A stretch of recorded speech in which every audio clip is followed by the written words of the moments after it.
ఇవాళ చాలా ఆహ్లాదకరమైనటువంటి వాతావరణంలో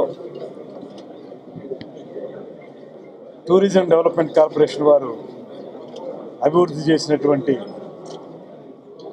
ఈ రెస్టారెంట్ని ప్రారంభించడం చాలా ఆనందంగా ఉంది. ఆంధ్రప్రదేశ్ టూరిజం డెవలప్మెంట్ కార్పొరేషన్ ఇవాళ రాష్ట్రంలో రమారమి 40 హోటల్స్ని అత్యద్భుతంగా నిర్వహిస్తున్నటువంటి నేపథ్యంలో తిరుమల కొండ మీద తిరుమల తిరుపతి దేవస్థానం వారి యొక్క సౌజన్యంతో 2018లోనే శ్రీనివాసం అనేటువంటి రెస్టారెంట్ని ప్రారంభించి ఇవాళ వరకు కూడా అది చాలా అద్భుతంగా నడుస్తూ ఉంది. దాన్ని ఆధారం చేసుకుని తిరుమల తిరుపతి దేవస్థానం వారు మరికొన్ని హోటల్స్ని ఏపీటీడీసీ వారికి అందించటం, దాన్ని నడిపే క్రమంలో అన్నమయ్య, బాలాజీ, అదేవిధంగా ఇప్పుడు దేవరాగం దీన్ని ఇవాళ ప్రారంభించడం అనేది చాలా ఆనందంగా ఉంది. మీరందరూ ఇప్పటికే చూశారు, విశాలమైనటువంటి ప్రాంగణంలో ఒక అద్భుతమైనటువంటి యాంబియన్స్ తోటి ఈ రెస్టారెంట్ని ప్రారంభించడం జరుగుతుంది. దీని ద్వారా తిరుమలకు వచ్చేటువంటి భక్తులకి సౌకర్యవంతమైనటువంటి ప్రదేశంలో డైనింగ్ ఫెసిలిటీస్ కల్పించడం, దాంతోపాటు శుభ్రతకి చాలా ప్రాధాన్యత ఇచ్చి శుచిగా రుచిగా 2 రకాలుగా కూడా ఉండే విధంగా ఇప్పటి వరకు మాకున్నటువంటి నేపథ్యం, మేము నడిపినటువంటి హోటల్స్ యొక్క అనుభవం, వాటన్నిటిని దృష్టిలో పెట్టుకుని ఈ దేవరాగాన్ని కూడా అద్భుతమైనటువంటి రాగంగా మలచడానికి మేమందరం కృషి చేస్తూ ఉన్నాం. దీనికి మాకు సహకరిస్తున్నటువంటి తిరుమల తిరుపతి దేవస్థానం వారికి, అదేవిధంగా దీన్ని సుందరంగా తయారు చేయడానికి కృషి చేసినటువంటి ఆంధ్రప్రదేశ్ టూరిజం డెవలప్మెంట్ కార్పొరేషన్ వారికి ప్రత్యేకమైనటువంటి అభినందనలు తెలియజేస్తూ, రాబోయే రోజుల్లో ఎవరైతే భక్తులు ఈ కొండ మీదకి వస్తారో వారికి శుభ్రమైనటువంటి ఆహారాన్ని అందించటం, అదేవిధంగా వారు కాసేపు కూర్చుని ఇక్కడ ఈ వాతావరణాన్ని తిలకించే విధంగా, ఇప్పుడు పైన ఒక ఫ్లోర్ ఉంది, కింద ఒక ఫ్లోర్ ఉంది.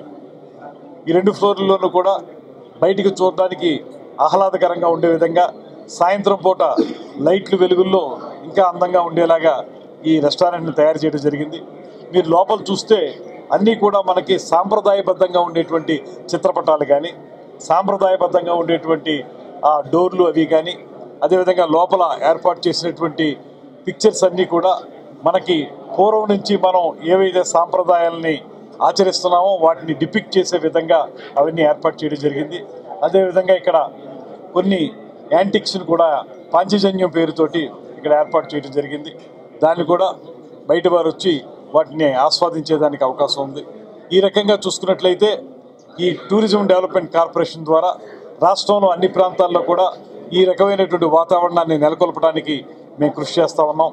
ముఖ్యంగా తిరుమల తిరుపతి కొండ మీద కానీ కొండ కింద కానీ ఒక అద్భుతమైనటువంటి పర్యాటక కేంద్రంగా అభివృద్ధి చెందడానికి అవకాశం ఉన్నటువంటి ప్రాంతం ఇది.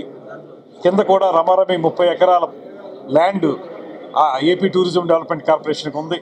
దాన్ని కూడా సుందరంగా తయారు చేయడానికి, అదేవిధంగా రాబోయే రోజుల్లో మరింతగా పర్యాటకుల్ని ఆకర్షించే విధంగా కార్యక్రమాలు నిర్వహించడానికి మేము ప్రయత్నం చేస్తూ ఉన్నాం. ఇవాళ ఈ ప్రభుత్వం యొక్క ప్రాధాన్యత ప్రధానంగా ఇతర రంగాలతో పాటు పర్యాటక రంగాన్ని వృద్ధి చేయాలని, పర్యాటక రంగాన్ని వృద్ధి చేయడం ద్వారా విశేషంగా మనం సందర్శకులను ఆకర్షించవచ్చు అనేటువంటి నమ్మకం మాకు. దాని ద్వారా ఆదాయ వనరులు కూడా పెంచుకోవచ్చు. దీన్ని సమగ్రంగా ఆలోచించి ఒక పక్కన టెంపుల్ టూరిజం, మరో పక్కన హెరిటేజ్ టూరిజం, మరో పక్కన ఎకో టూరిజం, మరొక పక్కన హెల్త్ టూరిజం కూడా రాబోయే రోజుల్లో హెల్త్ టూరిజం కూడా డెవలప్ చేసి అన్ని విధాలుగా కూడా ఆంధ్రప్రదేశ్ రాష్ట్రాన్ని పర్యాటక రంగంలో అభివృద్ధి చేయడానికి మేము దీక్షా కంకణబద్ధులమై ఉన్నామనేటువంటి మాటని తెలియజేసుకుంటూ, దీనికి సహకరిస్తున్నటువంటి ముఖ్యమంత్రి చంద్రబాబు నాయుడు గారు, అదేవిధంగా ఉప ముఖ్యమంత్రి పవన్ కళ్యాణ్ గారికి మా అందరి తరఫున ప్రత్యేకమైన ధన్యవాదాలు తెలియజేస్తూ, ఈ కార్యక్రమం ఈ హోటల్ ప్రారంభానికి నేను పాల్గొనటం అనేటువంటిది నాకు లభించినటువంటి ప్రత్యేకమైనటువంటి అదృష్టంగా నేను భావిస్తూ సెలవు తీసుకుంటాను.